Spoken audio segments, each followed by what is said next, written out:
Fala galera, beleza pura? Professor Edu Lopes, o boladão na área, para mais uma aula de física. E hoje nós vamos começar a falar sobre movimento circular uniforme.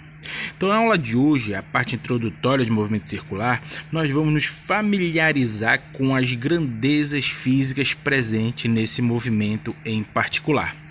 Beleza, galera? Então olha só, vamos falar de movimento circular uniforme para os íntimos, MCU. Se estamos falando de movimento, o corpo vai sofrer variação na sua posição. Circular, trajetória é uma circunferência.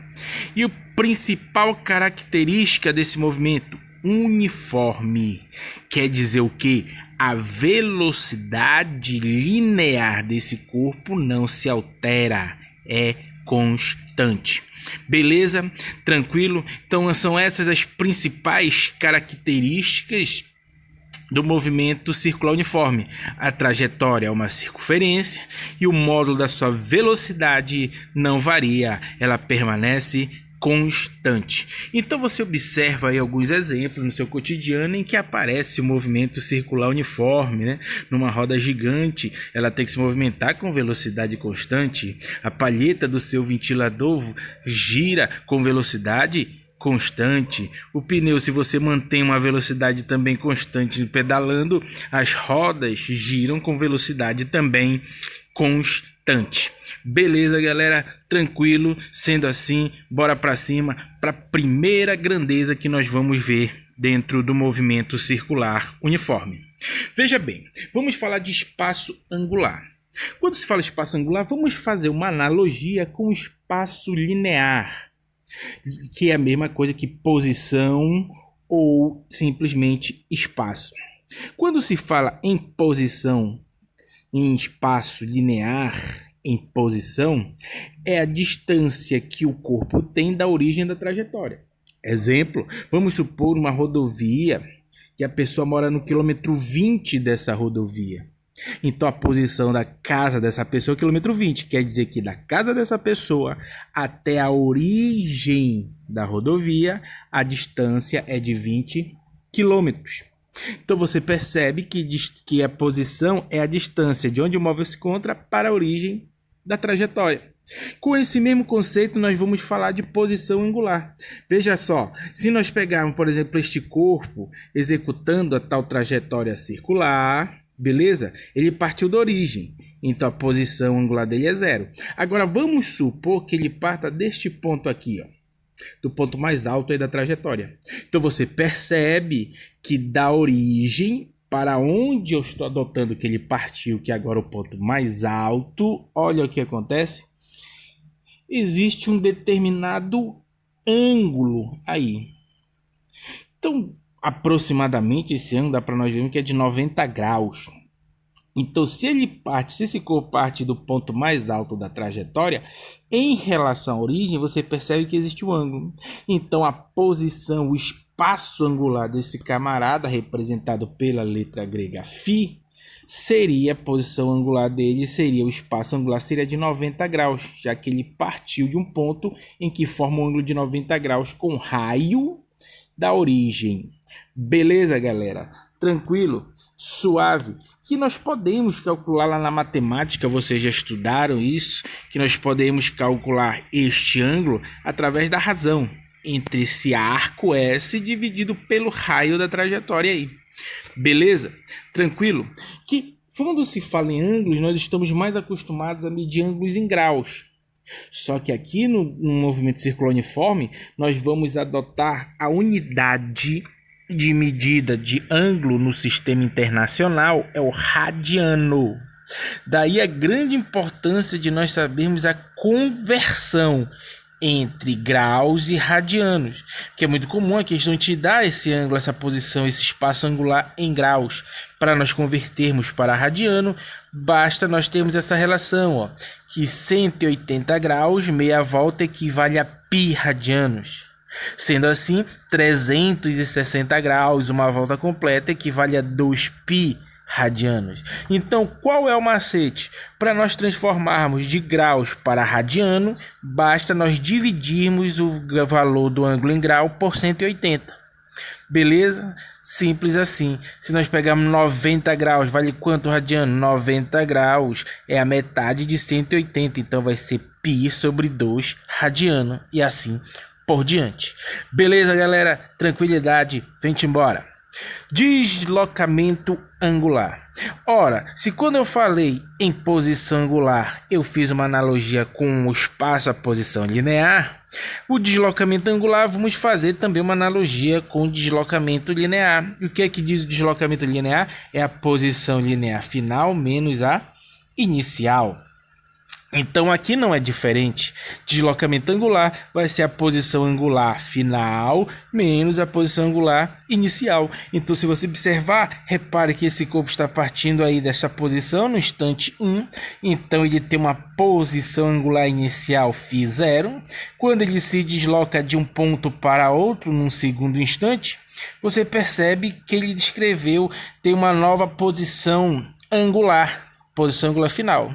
Então, o que nós ficou claro aqui pra gente? Que ele descreveu este ângulo ΔΦ. Então, a variação da posição angular dele foi esse ΔΦ aí, foi esse ângulo que nós percebemos que, então, o ΔΦ, que é a variação de deslocamento angular, é a posição angular final, menos a posição angular inicial. Beleza? Tranquilo? Suave? Então você percebe que tem o mesmo procedimento das grandezas lineares. Vem-te embora. Então, se nós temos as posições angulares, nós também vamos ter a velocidade angular, que também podemos fazer analogia com a velocidade linear. Ora, que a velocidade linear lembra ΔS por ΔT, deslocamento linear pelo intervalo de tempo. A velocidade linear mede a rapidez com que o corpo se desloca. E a velocidade angular? A velocidade angular vai medir a rapidez com que o corpo descreve um determinado ângulo. Então, quando esse corpo sai de um ponto ao outro, ele descreveu esse ângulo ΔΦ. Mas para descrever esse ângulo ΔΦ, gastou um certo tempo 1 até o tempo 2. Beleza? Quanto mais rápido ele descrever esse ângulo ΔΦ, maior será a velocidade angular. Então você percebe que a velocidade angular mede nada mais nada menos a rapidez com que esse corpo acaba varrendo, descrevendo determinado ângulo. É o que você observa, por exemplo, no seu ventilador, quando você muda as velocidades da palheta do seu ventilador. Quando a palheta está girando mais fraco, ela tem menor velocidade angular. Quando você você ajusta lá para o seu ventilador, a palheta girar mais forte, ele acaba girando com maior velocidade angular.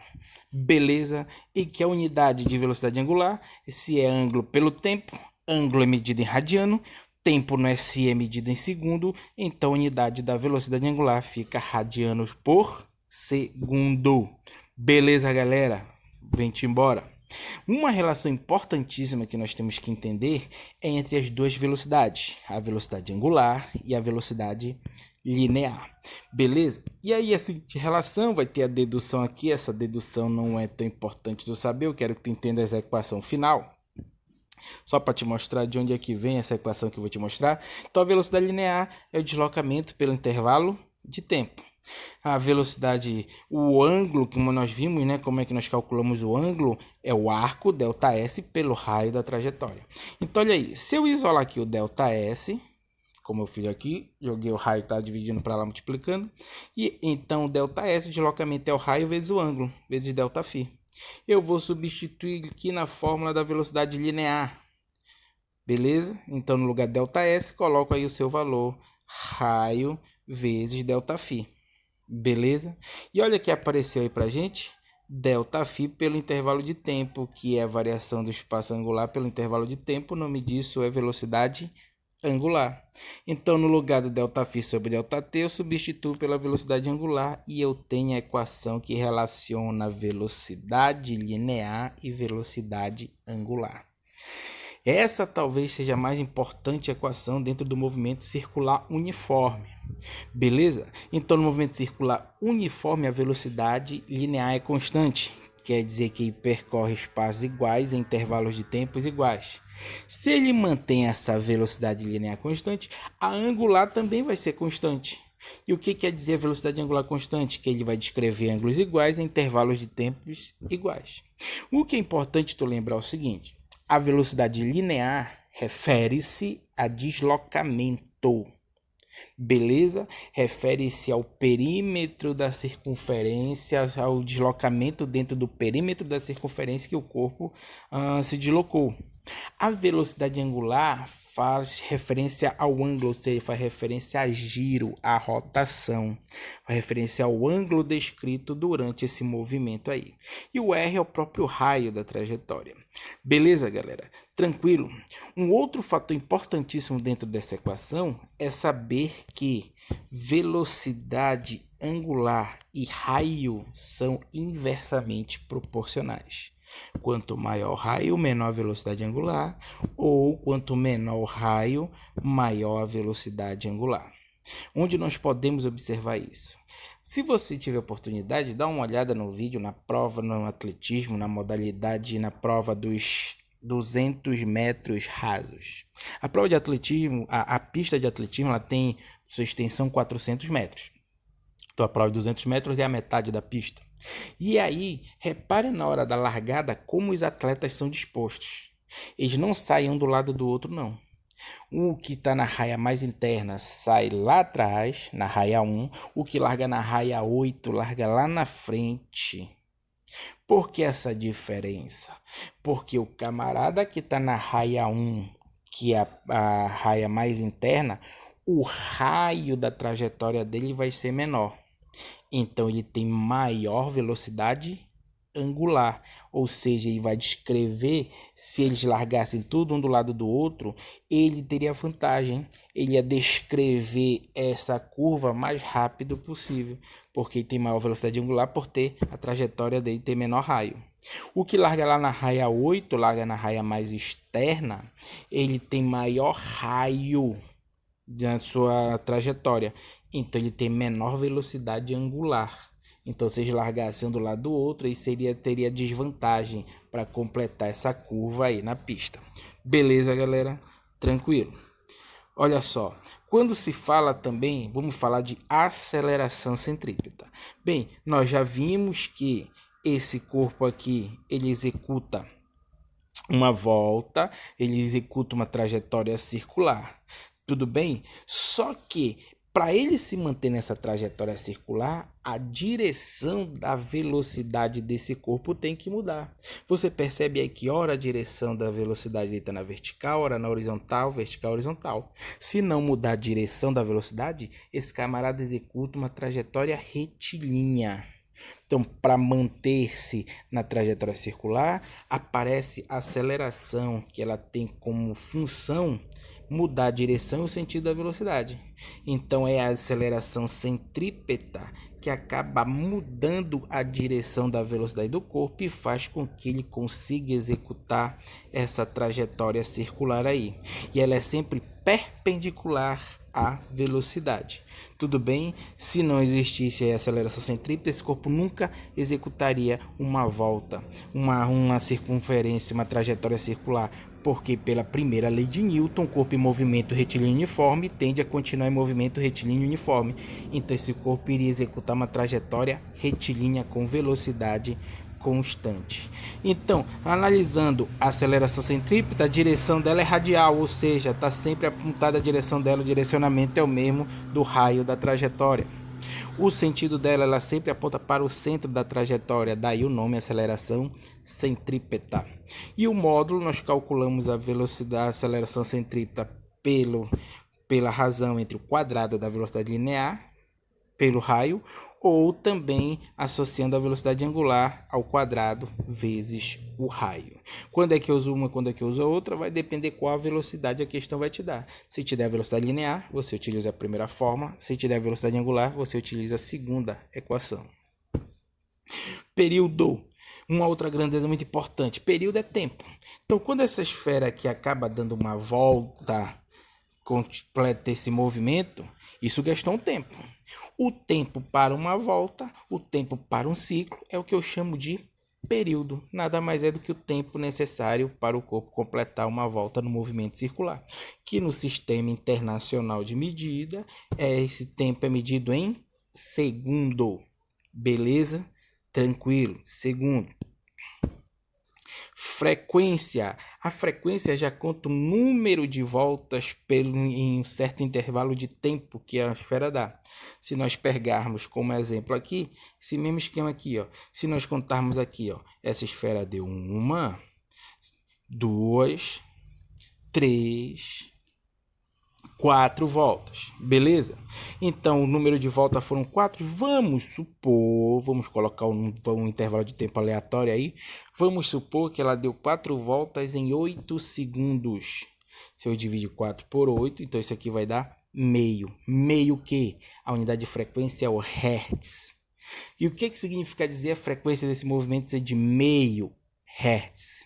Significa dizer que a cada 1 segundo, esse camarada dá meia volta.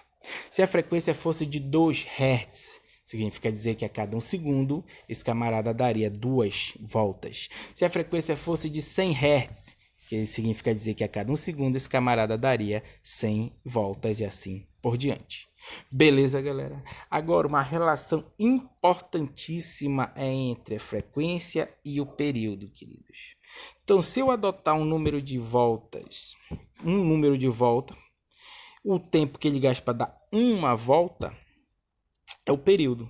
Então, a gente recai nessa equação, que a frequência é o inverso do período. Frequência e período são inversamente proporcionais. Então, se um corpo demora muito tempo para dar uma volta, o período dele é elevado. Se ele demora muito tempo para dar uma volta, ele dá menos volta, menor é o número de voltas. Então, menor é a frequência. Por outro lado, essa relação também serve. Se um corpo dá uma volta muito rápido, o período é baixo. Rápido, menos tempo ele dá para uma volta. Então, aumenta o número de voltas. Aumenta a frequência. Então, não esqueça jamais. Frequência e período são grandezas inversamente proporcionais. Beleza, galera? Essa é a aula de hoje. Então, eu quero que isso fique bem claro na tua mente, porque na nossa próxima aula vamos falar da aplicação do movimento circular uniforme e vamos precisar muito dessas grandezas aí. Abraço, até nosso próximo encontro. Até lá, viverei de saudades.